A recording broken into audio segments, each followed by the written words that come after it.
मेरे साथ देवाशीष भी है। तो देवाशीष, सबसे पहले तो ये बता दीजिए कि जो यूपी में आप चाहते थे बीएसपी और एसपी साथ आ जाए, तो लड़ाई कांटे की होगी, टक्कर की होगी, लड़ाई कहाँ खड़ी है अब? देखिए गरिमा जी, बिल्कुल निश्चित तौर पे कांग्रेस पार्टी ये चाहती है कि जितनी भी सेकुलर फोर्सेस हैं इस देश में, वो सभी भारतीय जनता पार्टी के विपरीत में एकजुट हों, और जो एक देश का न्यायवादी एजेंडा है, सामाजिक समानता का एजेंडा है, वो एजेंडा आगे आए। कट्टर धार्मिकता से देश बाहर निकल के आए, देश में फिर से खुशहाली लागू हो, बहाल हो, और लोग गरीब की गुरबे की सरकार बने।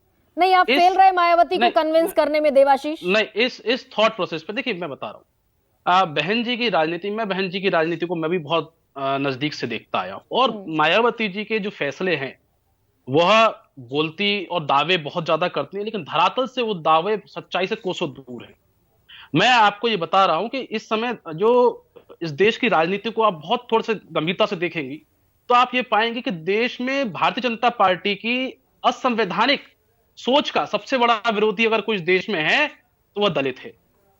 इस देश में सबसे बड़े आंदोलन भारतीय जनता पार्टी के खिलाफ इन 10 सालों में किसी ने किए हैं तो दलितों ने किए हैं। चाहे आप देख लीजिए रोहित वेमुला का कांड हो, सहारनपुर का कांड हो, 2 अप्रैल SC/ST एक्ट का आंदोलन हो, यह भारतीय जनता पार्टी के खिलाफ, भारतीय जनता पार्टी की आइडियोलॉजी के खिलाफ दलित समाज है, और खासकर दलित समाज में बोल रहा हूं जो अंबेडकर को मानने वाले, अम्बेडकर आइडियोलॉजी के लोग हैं। नहीं, लेकिन देवाशीष, मैं तो ये पूछ रही हूं आपसे कि कांग्रेस ने घोड़े खोल दिए अपने। अविनाश पांडे से लेकर बड़े नेताओं तक ने बयान दिए, उसके बावजूद आप मायावती को कन्विंस नहीं कर पाए, तो यूपी की लड़ाई कहां खड़ी है बगैर मायावती की? मैं बता रहा हूं। एक देखिए, एक तो होता है प्रयास करना, एक जनता के सामने मैसेज देना।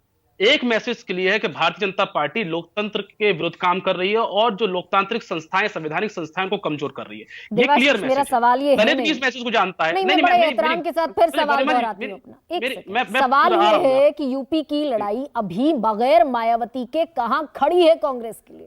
मैं बता रहा हूं आपको। वोट परसेंट मायावती जी का निरंतर कम होता जा रहा है। 13% वोट शेयर बचा है। अभी हालिया में 5 राज्यों के चुनाव हुए, जिसमें मध्य प्रदेश और राजस्थान, यहां पर भी बहुजन समाज पार्टी कुछ कुछ ताकत रखती थी, अच्छी खासी ताकत रखती रही है। इन चुनावों में बहुजन समाज पार्टी का वोट इन राज्यों में भी कम हुआ है, और यह वोट जो है, जो बहुजन समाज पार्टी से निकल के आ रहा है, वह ये विकल्प देख रहा है कि हम संविधान को बचाने के लिए किस दल की तरफ जाएं।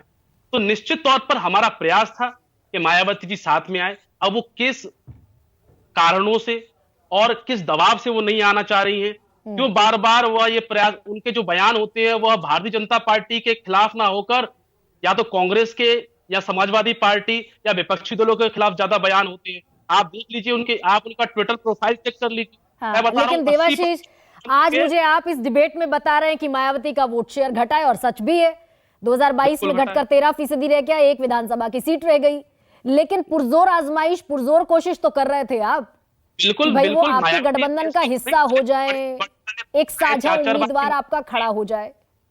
जी नहीं, बड़ी नेता हैं, 4 बार की मुख्यमंत्री रही हैं, लोगों का विश्वास है उनमें, तो हम भी चाह रहे थे कि वो इस गठबंधन में आए। अब कोई व्यक्ति नहीं चाह रहा होता, नहीं आना चाहता, तो उसके बाद क्या रास्ते बंद हो जाते हैं क्या? हम अपनी तरीके से फिर जाएंगे। और मुझे पूर्ण आशा है कि जब दलित समाज भी दिखेगा कि बहन जी सरकार बनाने के और भारतीय जनता पार्टी के खिलाफ लड़ने की इच्छुक नहीं है, तो वो भी अपना विकल्प तलाश करे। विकल्प तलाश करेंगे। तो लेकिन लोकसभा में इंटैक्ट है देवाशीष, लोकसभा का वोट शेयर ना 2009 के बाद, 2014 के बाद, 2019 के बाद नहीं है, 19% पर यूपी में बना हुआ है। आप बताइए, 2019 के चुनाव में जब सपा और बसपा इकट्ठे आए तो पूरे देश में हल्ला था कि ये भारतीय जनता पार्टी को साफ कर देंगे। ठीक है, समाजवादी पार्टी का सीट कम हो गई और बहुजन समाज पार्टी 10 सीटें लेके आगे निकल गई। और उसके बाद मैं फिर बता रहा हूं आप, मैंने बहुत नजदीक देखा है, बहुजन समाज पार्टी ने समाजवादी पार्टी को डंप कर दिया। उल्टा हुआ है यहां पर, यह देखने को मिला। और उसका नतीजा आज जो अभी 2022 के चुनाव हुए, उसका नतीजा बहुजन समाज पार्टी को भुगतना पड़ गया। अब मायावती जी अकेले चुनाव लड़ ले, फिर से सूल पे खड़ी होकर दिखेंगी, आप देखते रहिएगा। हाँ, ये बात है कि उनका पैसा, उनके ईडी ये बड़ा चौंकाने वाला स्टेटमेंट है कांग्रेस का। तो